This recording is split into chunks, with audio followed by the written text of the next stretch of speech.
I stayed at my friend's house, and his crazy vegan wife made ridiculous rules, went through my suitcase and crossed so many boundaries that I finally called her out, and now they're mad I ended the friendship. November of last year I, female, went to visit a friend, we'll call him Kevin, and stayed at his and his wife's house. Early last year, Kevin and his wife, we'll call her Karen, moved a couple states away. For context, we are all over the age of 35 and Kevin and I were part of a friend group from an old job. Another couple from the friend group went on this trip as well, but they were also visiting family and stayed with them. Prior to the move, our friend group didn't really have much interaction with Karen as she didn't really come spend time with us, she was always invited, just rarely joined. They never hosted us at their old house. They are vegan. I am not. Well, Kevin is not full-fledged vegan, as he eats fish. However, his wife does the grocery shopping so everything outside of fish is vegan, and he eats/drinks it. He buys his own fish and has a mini kitchen to prep his own meals away from hers. For even more context, Karen is not a vegan for health reasons. She is the type that brings up their vegan status with every conversation no matter how irrelevant it is to the topic, makes fun of people that eat meat or use things made with animal byproducts, accuses people of murder, etc. Except she leaves Kevin alone. She calls any food that is not vegan trash and garbage. Example, when we would hang out before they moved and she was there, she would always ask how people could eat such garbage anytime any of us would have meat. It was annoying, but I never got confrontational with her about it. The day before I visited them, Karen sent a short list of rules that I had to follow regarding food. One of those rules was that I couldn't store any non-vegan food items in either kitchen. I did ask if I could bring milk, and she agreed, but I had to keep it in the fish fridge. All of the food I ate at their house tasted off, even the breakfast waffles and then the tuna casserole that Kevin made for the two of us Saturday afternoon for lunch. It's not like it tasted spoiled, it was just off. Weird. A little gross. I've never eaten vegan so I figured it was just that, food made with vegan ingredients. I couldn't really eat anything after a few bites. I had, fortunately, packed a few protein, non-vegan, snacks that I kept in my room, inside a zippered canvas bag, at the bottom of my suitcase. I was not specifically prohibited from bringing snacks to keep in my room. I kept my trash and disposed of it after I left. I did eat some street food from the market. Me, Kevin, and our friends went to Saturday after lunch, and I ate like a horse at the restaurant we went to that Saturday night and I am not ashamed. My husband and I are supposed to be going to visit them this weekend, and Karen called me a couple of hours ago. She wanted to tell me that I wouldn't be allowed to bring any milk this time around. She also said that my husband and I also couldn't bring any snacks and that I should have asked last time. Apparently, she had gone through my suitcase when Kevin and I and our friends were out at the market and found my snacks. In addition to that, she also told me that she replaced my milk with almond milk and thought that was just hilarious. I drank some milk Friday night before bed and 1 glass on Saturday morning. Then, Kevin told me he used it to make our waffles and wanted to save the rest for the casserole at lunch.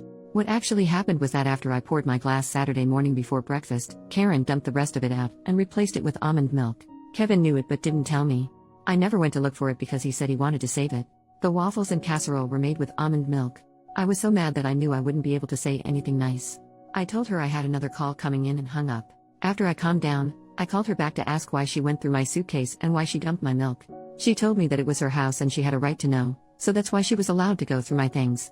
She said she dumped my milk because nobody can tell the difference between cow's milk and almond milk and that I wouldn't have known if she hadn't told me. I called her a controlling, self-centered freak, told her that Kevin has a stash of real cheese hidden in the fish fridge that he sneaks into his food, and hung up on her. Then I called Kevin. He sided with her and told me that I pushed the line when I asked to bring milk and that it was incredibly rude to order meat when we went to dinner.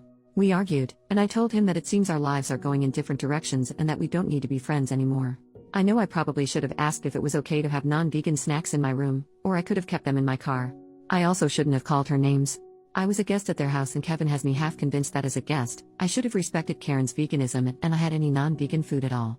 My husband thinks they're completely in the wrong and that since their lifestyle is not one the majority of the population follows, they should have made exceptions since Kevin gets a fish exception. He's also as pissed as I am that she went through my stuff, and he also pointed out that if I was allergic to almonds, I could have gotten very ill. He says that I'm better off and thinks ending the friendship was reasonable. He and Kevin got along, but just like Karen, my husband is a spouse of someone in the friend group so they weren't really close. A few minutes ago I got the "hey can we talk" text, and honestly, I don't know if I'm going to respond. I'm just kind of done with it. Edit, I'm so sorry that I can't respond to all of your comments. Just know that I am reading them. I'm calling Kevin on my lunch break today and will post an update after since so many people have asked for one. Update, next day. This is a long update, but it's the last one. First, I wanted to clarify that the bag Karen found in my suitcase had emergency cash and a credit card in it as well as snacks. The reason it was hidden in my suitcase was to keep it safe, not to hide food. I wasn't sneaking it in, important later, but I did have protein bars in there just in case I took issue with their food. Naughty me. I responded to Kevin yesterday and told him I needed some time to think and I'd get back to him today. I took some of your advice and reached out to our friend group last night. After the group chat and also talking just with the friends that were down that weekend, I learned some things. Long story short, out of our core group of 6, I'm the only one that kept up with Kevin. The only reason those 2 friends accepted Kevin's invitation to go down that weekend was because I was going. Visiting family was a bonus. After I took the rest of the night to think about and sleep on it, I realized that all of you were right about Kevin's complicity regarding the switching of the milk. I didn't pay as much attention as I should have because I was so focused on the fact that Karen switched the milk to begin with. I also realized he had never actually said anything in response to my telling him that Karen confessed to going through my stuff when I called him yesterday. He had changed the subject instead, talking about how it was rude to ask to bring milk. Anyway, I called Kevin on my lunch break today and ran down the list of issues: Karen going through my suitcase, him not telling me about the milk switch, Karen switching the milk to begin with after telling me I could bring it, and how what I eat is none of their business as long as I'm not contaminating their food.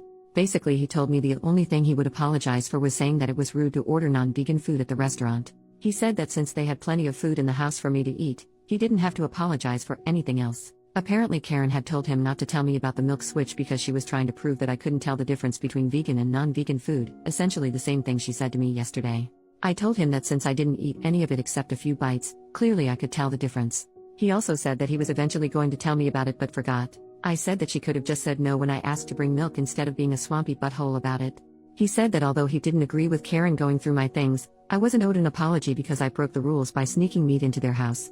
There was a meat stick in that canvas bag. I told him that I had only been told I couldn't have non-vegan food in both kitchens and that it was left over from my drive to their house. As long as I didn't switch it with their food like a certain someone, I hadn't done anything wrong. The last thing he told me was that the other reason I wasn't getting an apology from him was because after I told Karen about his cheese stash yesterday afternoon, she unplugged his fish fridge. He didn't get home from work until late, and according to his Google search, all the refrigerated fish had to be thrown away.